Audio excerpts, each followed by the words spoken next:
ओम शांति। ओम शांति। आज का स्वमान, मैं श्रेष्ठ पुरुषार्थी आत्मा हूँ। पुरुषार्थ शब्द का ठीक प्रयोग करना आज बाबा हमें बता रहे हैं।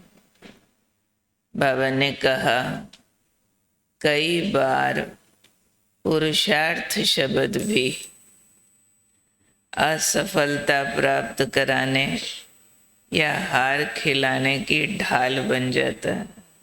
होता है पुरुषार्थ शब्द को अगर मिसअंडरस्टैंड करो, उसका उचित प्रयोग न करो, तो ये शब्द ही असफलता का कारण बन जाता है। कोई भी हार में पुरुषार्थ को ढाल बना देते हैं। कैसे? जब भी कोई गलती करेंगे ना, क्या कह देंगे? अभी तो हम पुरुषार्थी हैं। तो इसका मतलब क्या हुआ कि जो गलतियां करता रहे वो पुरुषार्थी है, और जिससे गलती होना बंद हो जाए तो वो पुरुषार्थी नहीं है। नहीं, बाबा ने कहा जो यथार्थ पुरुषार्थी हैं वो कभी हार नहीं खा सकते। यथार्थ पुरुषार्थी जिसको कहते हैं, क्योंकि पुरुषार्थ शब्द का जो अर्थ है उसमें है पुरुष माना आत्मा। तो अपने आत्मा की स्थिति में स्थित होकर के कर्म करना, उसको कहेंगे ये पुरुषार्थी है। पुरुष कहते हैं आत्मा को, प्रकृति कहते हैं पांच तत्वों को। तो शरीर है प्रकृति जड़, आत्मा है पुरुष चैतन्य। तो जो पुरुष स्वरूप में स्थित होकर पुरुषार्थ करे तो वो कभी भी बाबा ने कहा हार नहीं खा सकते, क्योंकि पुरुष यानी अपने आप को जो आत्मा समझ करके चलते हैं उन्हें मंजिल दिखाई देती रहती है। वो कभी रुकते नहीं हैं, उनका उमंग उत्साह कभी कम नहीं होता है। और बाबा वैसे भी कहा करते थे, मम्मा भी कहती थी कि पुरुषार्थी माना जो एक बार की गलती दोबारा न करे, उसको तो कहेंगे पुरुषार्थी। यानी एफर्ट कर रहा है, तो जो एफर्ट कर रहा है, जोर लगा रहा है, वो रास्ता कवर कर रहा है ना। रास्ता कवर करने का मतलब होता है कि एक कदम उठाया तो पीछे वाला रास्ता पीछे रह गया, फिर अगला कदम, फिर अगला कदम, फिर अगला कदम। तो उससे क्या होगा? पीछे वाला रास्ता दोबारा नहीं आएगा, वो छूटता जाएगा। यानी गलतियां दोबारा नहीं होगी। हम सब चेक करें तो हम सब की लैंग्वेज में ये ज़रूर है कि अभी तो हम पुरुषार्थी हैं। पुरुषार्थी माना अपने को गलती करना अलाउड कर देते हैं, लेकिन गलतियां नॉट अलाउड तो कहेंगे पुरुषार्थी।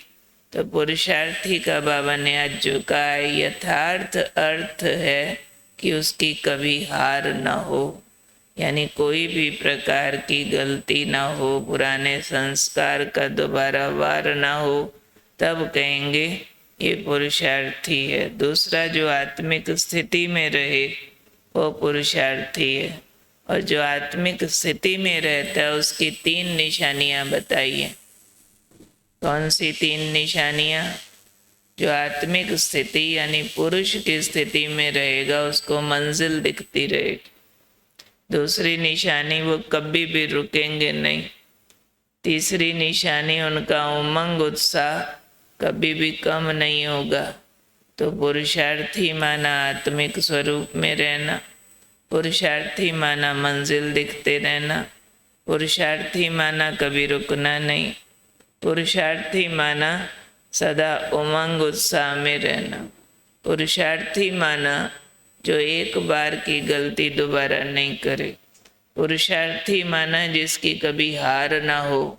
ऐसे नहीं हारते भी जाओ, असफलता प्राप्त करते भी जाओ और फिर कहते भी जाओ हम तो पुरुषार्थी हैं। अरे भाई, जहाँ आपकी असफलता हुई है कोई बात की धारणा में, कोई बात को ठीक करने में, गलती ठीक करने में असफलता हुई है, तो अब आप पुरुषार्थी नहीं हो। पुरुषार्थी होते तो हार नहीं होती। पुरुषार्थ माना यथार्थ जोर लगाने वाला। तो यथार्थ जोर लगाने वाले को तो सफलता जरूर मिलेगी। असफलता को पुरुषार्थ नहीं कहा जाता। असफलता को कहा जाता है पुरुषार्थहीन। पुरुषार्थ को ठीक विधि से पकड़ा नहीं। जब भी गलती हो, असफलता हो, उस समय कहना चाहिए मेरा पुरुषार्थ ढीला है, रुक गया है। ये नहीं कहना चाहिए कि अभी तो मैं पुरुषार्थी हूँ। पुरुषार्थी होते तो फिर आत्मिक स्थिति में होते। पुरुषार्थी होते तो मंजिल दिख रही होती, कभी भी हार ना होती, कभी असफलता ना होती। तो पुरुषार्थ रुकता है तब ये वाली बातें आती हैं। तो आज सारा दिन हम याद रखेंगे, मैं हूँ श्रेष्ठ पुरुषार्थी, एक बार की गलती दोबारा न करने वाला, कभी हार न खाने वाला, आत्मिक स्थिति में रहने वाला, सदा मंजिल की तरफ नज़र रखने वाला, कभी रुकने वाला नहीं और उमंग उत्साह में रहने वाला। तब कहेंगे मैं हूँ श्रेष्ठ पुरुषार्थी। आज के बाबा के महावाक्य। अभी महावाक्यों का थीम क्या चल रहा है? आत्मिक स्मृति। आत्मिक स्मृति में पहले हमने समझा था मैं आत्मा बिंदु रूप हूँ, सितारा रूप हूँ। फिर समझा हमने कि मैं आत्मा लाइट माइट तो स्वमान था। फिर अभी चल रहा है मैं आत्मा मन बुद्धि संस्कार सहित हूँ। आज के बाबा के महावाक्य। बाप कहते हैं ये अति गुह्य रमणीक बातें हैं। कहते हैं शेरनी के दूध के लिए सोने का बर्तन चाहिए। अब सोने की बुद्धि कैसे बनेगी? आत्मा में मन बुद्धि है ना। आत्मा कहती है मेरी बुद्धि अब बाबा की तरफ है, मैं बाबा को बहुत याद करती हूँ। बैठे बैठे बुद्धि और तरफ चली जाती है। बुद्धि में धंधा धोरी आदि याद होगा तो तुम्हारी बातें जैसे सुनी ही नहीं। तो ये बाबा बुद्धि का क्या रोल है वो बाबा बता रहे हैं। सोने की बुद्धि यानी ज्ञान ग्रहण करने वाली बुद्धि, तो बुद्धि ज्ञान को ग्रहण करती है। बाबा ने कहा ना आत्मा में मन बुद्धि है। फिर आत्मा कहती है मेरी बुद्धि बाबा की तरफ है। बुद्धि बाबा की तरफ यानी मुझे अंदर में बाबा दिखता है, महसूस होता है। तो बुद्धि देखने का काम भी करती है। पहले धारण करने का काम करती है, बुद्धि देखने का काम करती है। फिर कहते मैं बाबा को बहुत याद करती हूँ। बैठे बैठे बुद्धि फिर और तरफ चली जाती है। तो बुद्धि का काम है याद करना।